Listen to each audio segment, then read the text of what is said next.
So between the two of you, you've played in the 60s, the 70s, the 80s, the 90s, the noughties, the 10s, and now the 20s as well. So I think you're two very, very perfect people, really, to ask, both of you individually, who's the best goalkeeper that you've ever played against? And while Casper has a think there, we'll go to Peter There's so first. many. I mean, there's so many unbelievable goalkeepers out there. Well, it's easy for me because when I was, obviously mine would be Gordon Banks, because I played against Gordon for Leicester against Stoke, for before he got his accident, because Gordon was obviously my hero when I was growing up. I watched him come through. I mean, at the time, I've got to say, I also, there was a goalkeeper called Lev Yashin. I remember him. Russian goalkeeper. The Black Cat. And he used to wear all black. And he was so agile and he was so, he was incredible. But he looked unbeatable because he wore all black. And I thought, I'll try and always look unbeatable in goal. I want to look strong and determined and, give that sort of impression, And obviously Gordon, I thought Gordon in particular was great at positional play. He's always seemed to be in the right position at the right time. When the ball was moving, he'd be there waiting for the shot to come. He wouldn't be moving when the shot was hit.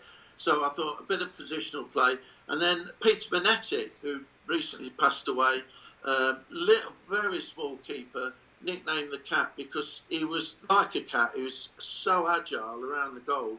And he used to actually in the days throw the ball like an arrow to the halfway line to a striker's feet. I mean, in the days where keepers just used to kick it. And I took a bit of everything, but obviously Gordon was my hero, and I would say my time he was the best keeper. I played against Dino Zoff of Italy, in the 70s, but to me though, you'd have to go a long way to sort of beat those keepers, No, very nice. You've had a bit of time to have a think about your answer then, Casper. Yeah, I can't give you one. I mean, there's so many. I mean, one of my first Premier League games was against Manchester United, where Edwin van der Sar was playing, and he was incredible. Petr Cech, amazing. Joe Hart, Casillas. I mean, Casillas was one of my heroes growing up. Absolutely loved him. I watched him very, very closely throughout my career. Manuel Neuer, probably more recent. I'd say maybe the most recent. I'd say Ederson. Ederson is unique in what he does. He has along with Neuer changed goalkeeping, and very few people probably do that. But they've redefined the role of goalkeeping between Neuer and Ederson. And it's probably no surprise that they both had Pep Guardiola as manager at the time. Because that's obviously what he demands, and it also makes the team play in a certain style. You can play counter-pressing so high up the pitch because of the bravery, because you were talking exactly about the 10 balls over the top and the one mistake you make, but the way Man City play and the way Bayern Munich play, they have to do that every single time, and they have to live on that balance, that risk, and you do risk looking foolish, but that's what I'm saying. They redefined the role of goalkeeping, and now that's what everyone else is kind of striving for. So a lot of goalkeepers there. I can't name you one individual because it'd be unfair.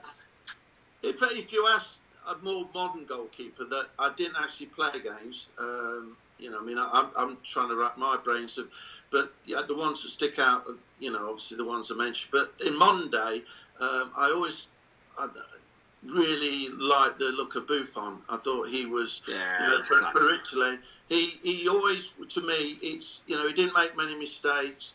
He was, for a big lad, he was always very, very agile, very sharp, but he also very compact. He very rarely got stretched. He very rarely was caught out of position, and I thought his consistency as well as brilliance was. I mean, obviously, I think he's past his best.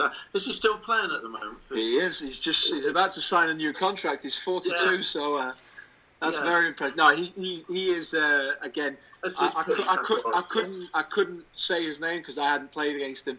If we're talking about keepers, that well, actually, do you know what? Tell a lie. One of the ones I played against was Santiago Cañizares, and I loved him as well. He was a great goalkeeper. He was great to watch. He had this quite flamboyant, arrogant style about him, and did amazing things on the pitch. And you know, I was very lucky to meet him when we played Atletico Madrid. He was at the game. I was very, very lucky to meet him. But again, I played with David Seaman for 1 year, and David was incredible. So again, Shay Given, I trained with him for many, many times, and again, too many to mention. Yeah. But you're right, Buffon, incredible. Shay Given was, if it had been a little bit bigger, but he was a very technically good goalkeeper. He was. Technique. He was one of them where like he was brought in because obviously it was myself and Joe Hart competing for the number 1 shirt at Man City, and Joe was number 1 and I was number 2, and they brought Shay in, and we'd obviously all knew who Shay was. We'd seen him play for Newcastle for 10 years and done unbelievable. And I remember probably about 3 weeks into when Shay arrived, he was kind of doing his set while me and Joe were waiting to do ours, so we were watching.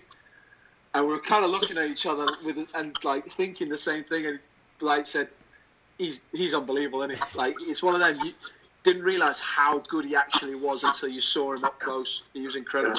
I think the big change for me from when I started out, you know, I think British goalkeepers were looked upon as the best in the world. You know, I mean, foreign goalkeepers, you probably find this, and I don't mean that disrespectfully, but you know, in this country we just didn't rate foreign keepers because basically they used to stay on the line. This is in the 70s, 60s, 70s.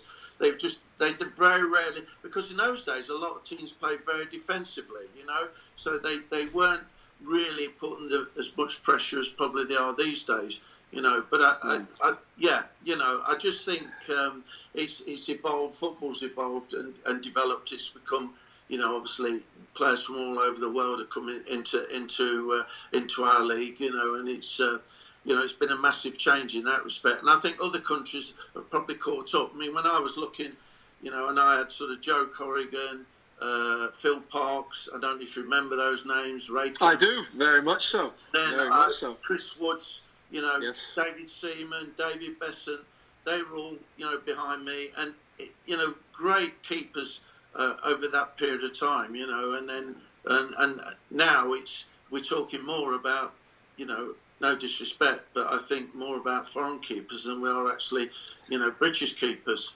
I do always remember when I was young, particularly coming through, because a lot of obviously managers are your era and your generation, and they grew up with British keepers being very dominant and being very, you know, being the best in the world, and also catching everything, and this whole idea of punching and parrying, was like a bit of a big time Charlie, and you know, what are you doing? Just catch the ball.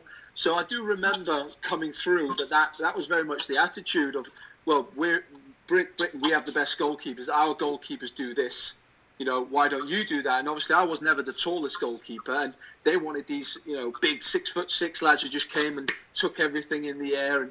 And obviously the game's evolved, like you say, and you know, there's right now you've got your Thibaut Courtois. Obviously he's gone to Real Madrid, but you know, who's 6'6" giant, and then you've got, you know, the smaller keepers as well being able to play, and I do think that growing up, that was something that really, you know, you were reminded of a lot, that's the standard you've got to live up to.